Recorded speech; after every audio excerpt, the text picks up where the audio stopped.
Hi, this is Gail Doby with Design Success University, and I'd like to introduce Alexandra Gibson with Gibson Design Management. So today I wanted to talk to Alexandra. We're here in Las Vegas. She's been doing a show at Designing Profits, and she is here talking to people about how to outsource certain parts of their business.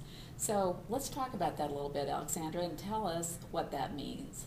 Well, what outsourcing is instead of having a full staff that does all of the components of your business, you can outsource pieces of it. And instead of having someone on your payroll, you're only paying that person for the time that you need them, kind of on a contract basis, and not paying them when you don't need them. So you're not paying salaries, benefits, taxes, and managing them, training them, hiring them, and sometimes firing them. So it definitely helps because from an economic principle, it converts overhead to variable costs. Mm-hmm. And then you're able to, when you're bringing in money, then you can have those people working on your projects. But if you're maybe going through a slower time, you don't have to continue to support that overhead of people's salaries. Mm-hmm. Well, I think right now that's really important because a lot of firms are experiencing that slowdown, and there's still a need to get the AutoCAD done or the expediting done. I know you have membership programs for each of those. Yes. And I personally have outsourced AutoCAD for probably, I'd say 10 years of my business. And that's been something that we just have in-house now, but at the very early time of starting my business, I really was very much in favor of outsourcing. And we actually outsource our accounting and bookkeeping and some parts of our business like that, because to me it doesn't make sense to have a full-time person. No, it's just like you need your accountant sometimes, you need your attorney sometimes. There's no way that you would get an attorney on staff, for the very limited number of times that you're going to actually need him or her, hopefully limited. Mm-hmm. And what you mentioned about AutoCAD, I mean, some of our members are larger firms, and by larger, with the residential firms, they might be 8 to 10, but they're members of ours because they understand that sometimes they may have a huge project and their junior designers or CAD people are kind of stretched to the limit, and they really need to get something done fast, so they rely on us to help. And then some people have never used CAD before, and they hand draw their drawings and do a quick sketch and scan them over to us, and we convert them into CAD. Mm-hmm. So instead of spending that day hand drafting something, they just do their quick sketch and we get it over to them. Well, I think that makes a lot of sense. In fact, what we've done is the same thing. We've had big projects where I've had to bring in somebody to help augment what we were doing. And I think the other thing that's really important as a principal of a firm is your time should not be spent doing AutoCAD. No. At all. So if you're doing this yourself, you really need to think about this, because if you're billing anywhere from $100 to $200 and $250, your time is not spent well if you are billing out at $60 an hour for AutoCAD For drafting. services. Right.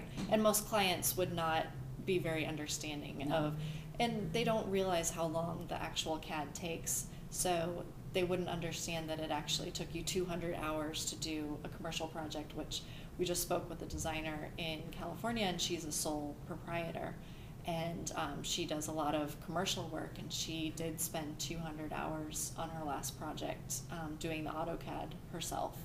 So that could have been time spent on an additional project, maybe doing more marketing to fill up your pipeline, networking, selling more goods, and could have been outsourced to us or another CAD services company, but hopefully us. Okay. Yeah.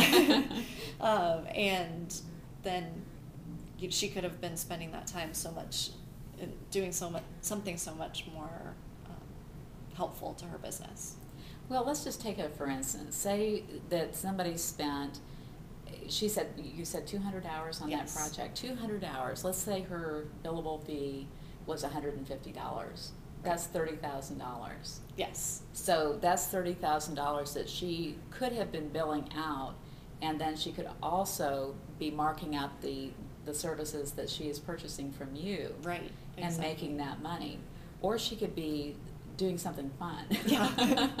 Getting a massage, Yeah, doing even if something she else. spent half the time, you know, in Mhm. some of our case studies, we show the time savings, and a lot of times when I'll write them, I'll say, even if you just spent half of that time doing the design part and, you know, the other half enjoying life, you would be so much better off. Yeah, that's a good point, that with our fees are $25 an hour. So if you're maybe billing that out for drafting at $60 or $70 an hour, that's pure profit for every hour that we spend and you're billing out. So it's a no-brainer to me. Yeah. Well, I think it's a new concept. So for those people that aren't doing this, they have to understand that this is a different way of thinking. And especially if you're a small firm and you don't want to take someone on full time, the very best thing you can do is outsource some of these things that are not your strong suit.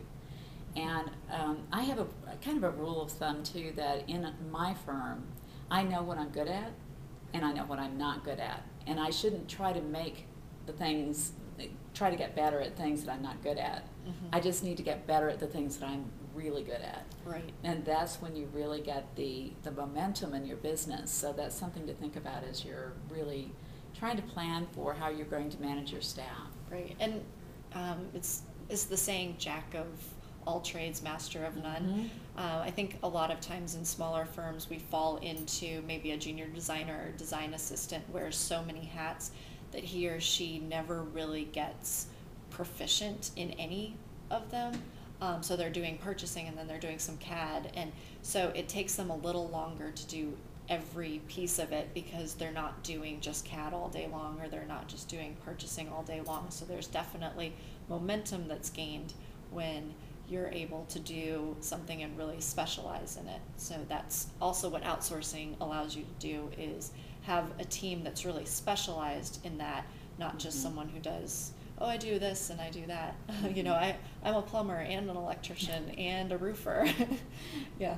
You're not going to be efficient at that, and No. you're not going to make money at that. In fact, we'll have some other conversations about getting more specialized and more niche oriented in your businesses, because I think that's really important for people who want to be successful in design and want to make really good money as a designer. The less general you are, Yeah. the better off you're going to be.